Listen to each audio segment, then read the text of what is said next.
오늘은 예레미야 17장으로 하루를 시작하겠습니다. 오늘 본문을 통해서 사랑의 언어라는 제목으로 말씀을 묵상해 보도록 하겠습니다. 내가 사랑받고 존중받는 느낌을 받는 방법이 사람들마다 다 다릅니다. 이것을 사랑의 언어라고 제가 여러 번 말씀을 드렸습니다. 다시 예를 들면 어떤 분은 배우자에게 사랑한다 말 한마디를 들으면 힘이 나는 분들이 있습니다. 또 어떤 분들은 그런 따뜻한 말보다도 차라리 행동으로 자신을 도와줄 때 사랑을 받고 있다고 느낀다고 합니다. 이런 분들에게는 사랑한다는 말 수천 번 해 보는 것보다 한 번 이렇게 실천해서 행동으로 도와주는 것이 훨씬 더 효과가 있다는 것이죠. 이처럼 내가 존중받고 있다고 느끼는 사랑의 언어가 다 다르다고 하는 것을 우리가 인정해야 합니다. 우리가 다음 목장 모임 때 이런 실험을 한번 해보고 목원들끼리 그 결과를 나누면 좋은 관계를 유지하는 데 훨씬 더 도움이 될 것이라고 생각합니다. 그렇다면 오늘 아침에 생각해 볼 문제는 하나님의 사랑의 언어는 무엇일까 하는 것입니다. 하나님은 우리의 어떤 모습, 어떤 행동을 통해서 하나님 자신이 사랑받고 있다고 느끼실까요? 다른 말로 하나님은 나에게 어떤 모습을 원하실까, 어떤 모습을 가장 중요하게 생각하실까라고 하는 그것을 하나님의 사랑의 언어라고 한번 표현을 해 봅니다. 오늘 본문에서 하나님은 그것을 안식일을 거룩히 지키는 것이라고 말합니다. 한마디로 하나님의 사랑의 언어는 예배라고 하는 것이죠. 지금 이스라엘 백성들은 하나님의 사랑의 언어를 지금 모르고 있는 것 같습니다. 자신들이 하는 행동들이 더욱 하나님을 화나게 만들고 있는데 그것을 알지 못하죠. 5절에 보면 여호와께서 이와 같이 말씀하시니라 무릇 사람을 믿으며 육신으로 그의 힘을 삼고 마음이 여호와에게서 떠난 그 사람은 저주를 받을 것이라. 하나님은 사람을 믿고 하나님을 의지하지 않는 자를 싫어하십니다. 다른 말로 그 누구보다도 하나님을 의지하는 자를 사랑하신다고 하는 것이죠. 한 아이가 뒷마당에서 놀고 있었습니다. 그런데 마당 한가운데 큰 돌이 있어서 아이가 노는 데에 방해가 되었습니다. 그래서 이 아이는 자기 힘으로 그 돌을 옮겨보려고 몇 번이나 끙끙거렸지만 실패하고 말았습니다. 그런데 아빠가 이 모습을 옆에서 지켜보고 있었습니다. 아이가 빨리 자신에게 와서 도와달라고 하기를 기다리고 있었는데 아들은 아빠에게 오지 않고 자신과 비슷한 힘이 없는 친구들을 불러서 그 돌을 옮기려고 했지만 아무런 소용이 없었습니다. 이번에는 그 나무를 옮기기 위해서 뒷정원에 있는 나무 앞에 가서 무릎을 꿇더니 돌이 옮겨지게 해달라고 비는 것입니다. 하루 이틀도 아니고 오랫동안 나무에게 돌이 옮겨지기를 비는 아들의 모습을 본 아버지의 마음은 어떨까요? 정말 답답하고 미련하다고 생각하지 않겠습니까? 지금 이스라엘 백성들의 상태가 그렇습니다. 하나님은 언제든지 도와줄 준비가 되어 있는데 사람들이 하나님을 찾지 않는 것입니다. 대신 힘이 없는 사람에게 도움을 구하고 아무 대답이 없는 우상에게 절을 하고 도움을 구하고 있는 것이죠. 7절에 보면 그러나 무릇 여호와를 의지하며 여호와를 의뢰하는 그 사람은 복을 받을 것이라. 그는 물가에 심어진 나무가 그 뿌리를 강변에 뻗치고 더위가 올지라도 두려워하지 아니하며 그 입이 청청하며 가무는 해에도 걱정이 없고 결실이 그치지 아니함 같으니라. 하나님은 내가 하나님을 의지하고 또 도움을 간구하는 것을 원하고 계십니다. 하나님을 하나님으로 인정하고 의지하는 자가 하나님을 사랑하고 있구나라고 느끼신다는 거죠. 그래서 하나님을 하나님으로 인정하는 최고의 사랑의 언어는 바로 예배라고 하는 겁니다. 하나님은 예레미야에게 하나님의 사랑의 언어 즉 예배의 회복에 대해서 선포하라고 명령하셨습니다. 19절 말씀 볼까요? 19절에 보면 여호와께서 내게 이와 같이 말씀하시되 너는 가서 유다 왕들이 출입하는 평민의 문과 예루살렘 모든 문에 서서 무리에게 이르기를 이 문으로 들어오는 유다 왕들과 유다 모든 백성과 예루살렘 모든 주민인 너희는 여호와의 말씀을 들을지어다라고 말씀하셨습니다.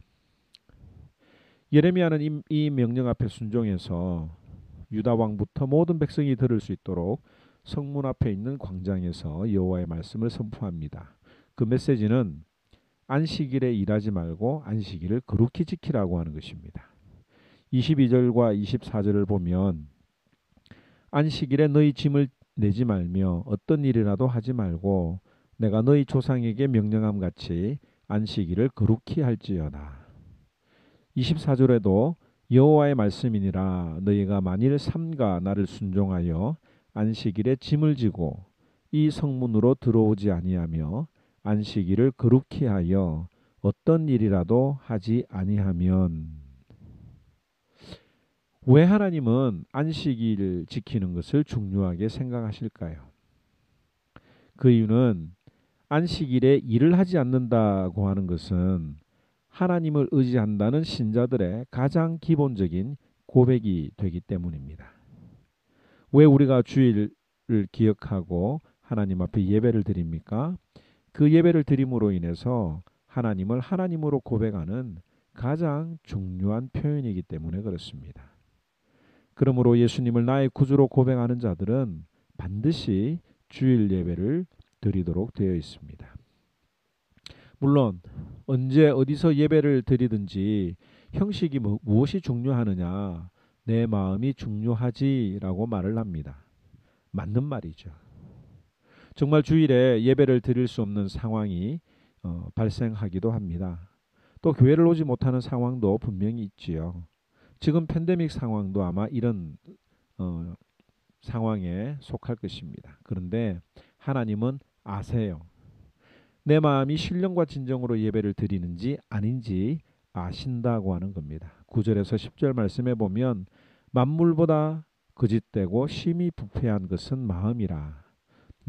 누가 능히 이를 알리오마는 나 여호와는 심장을 살피며 폐부를 시험하고 각각 그의 행위와 그의 행실대로 보응하나니라고 말합니다. 사람의 마음은 주관적입니다. 그렇기 때문에 속이기도 쉽죠. 진정으로 예배를 드리지 않으면서도 진정으로 예배를 드린다고 자기 자신을 속일 수가 있습니다. 하나님은 사람들의 이런 마음들을 아시기 때문에 아예 안식일에 일을 하지 못하도록 율법으로 규정하신 것입니다. 주일에 일하지 않는 것이 주일을 거룩히 드리는 첫걸음이다라고 가르쳐 주신 것이죠. 그리고 하나님이 정하신 날, 정하신 장소, 성전, 즉 교회에 와서 예배를 드리는 것이 하나님을 사랑하는 신앙 고백의 첫 단계임을 가르쳐 주신 것입니다. 주일 지키는 훈련을 통해서 하나님께 예배하는 참된 의미를 깨닫게 하시는 것이죠. 그러므로 주일 예배를 잘 드리지 못하면서 어떻게 우리가 예배적인 삶을 살아갈 수가 있겠습니까? 그러므로 우리가 할 수 있는 한 준비하고 피할 수 있는 일들은 주일을 피해서 미리 준비하는 것이 중요합니다.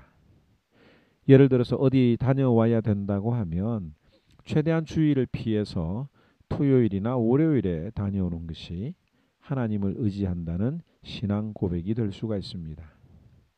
하나님을 의지한다고 말만 번들어나게 하면서도 주님과 약속한 시간을 지키지 못한다면 누가 그 사랑을 믿겠습니까? 주님을 사랑하십니까? 주일에 예배하는 시간을 놓치지 말아야 합니다. 주일에 일하지 말아야 합니다. 하나님을 찬양하고 하나님의 말씀을 들으며 사랑하는 가족들과 성도들과 교제를 하시기 바랍니다. 그리고 이웃을 사랑하고 복음을 전해야 합니다. 진정한 안식은 6일 동안 먹고 사는 문제로 내 마음과 정신을 세상에 다 빼앗긴 내 마음이 주일만큼은 하나님 앞에 집중하는 것, 이것이 진정한 의미의 안식이라고 하는 것입니다.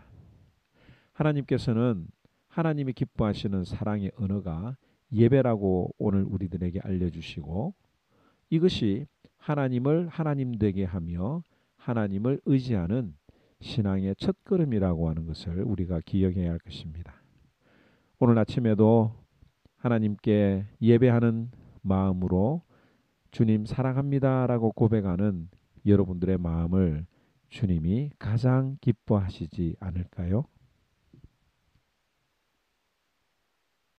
제 17장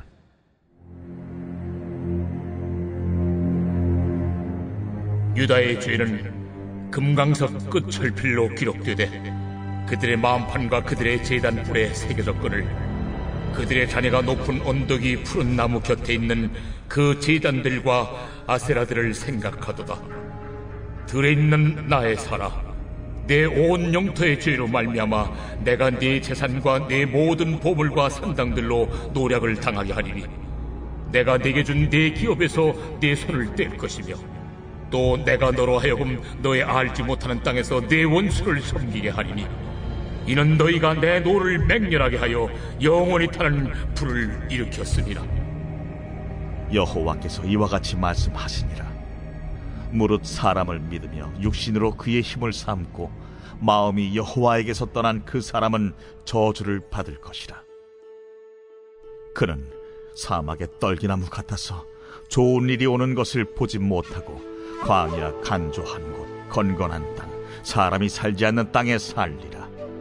그러나 무릇 여호와를 의지하며 여호와를 의뢰하는 그 사람은 복을 받을 것이라.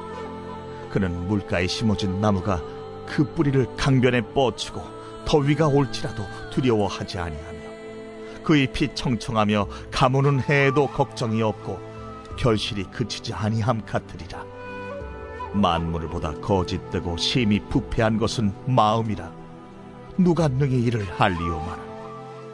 나 여호와는 심장을 살피며 폐부를 시험하고 각각 그의 행위와 그의 행실대로 보응하나니 불의로 치부하는 자는 자고새가 낳지 아니한 알을 품음 같아서 그의 중년에 그것이 떠나겠고 마침내 어리석은 자가 되리라. 영화로우신 보좌여, 시작부터 높이 계시며 우리의 성소이시며 이스라엘의 소망이신 여호와여, 무릇 주를 버리는 자는 다 수치를 당할 것이라. 무릇 여호와를 떠나는 자는 흙의 기록이 되오리니 이는 생수의 근원이신 여호와를 버림이니이다. 여호와여, 주는 나의 찬송이시오니 나를 고치소서.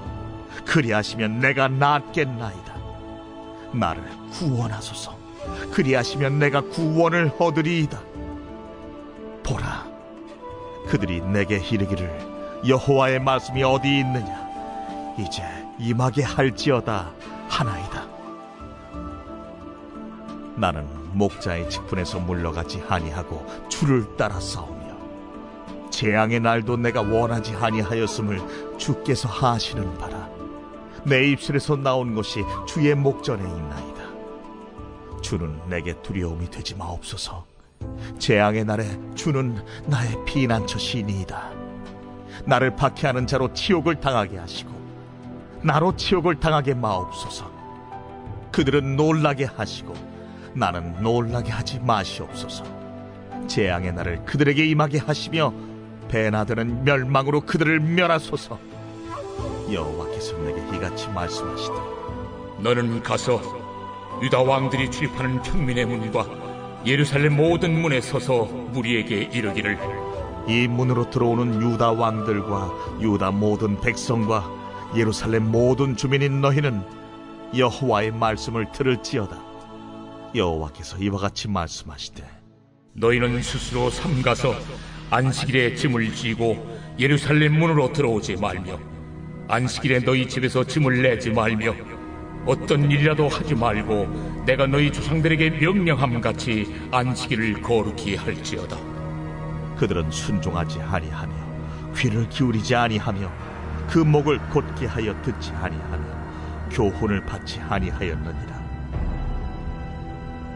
여호와의 말씀이니라.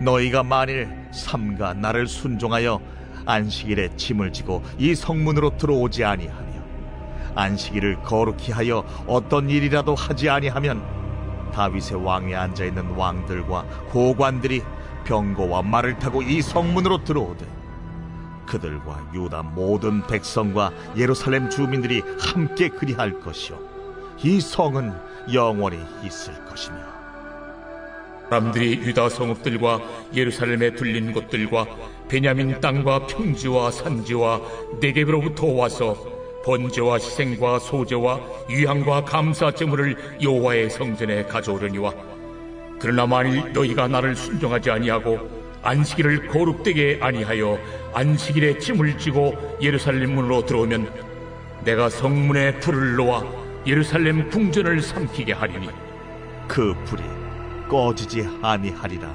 하셨다 할지니라 하시니라.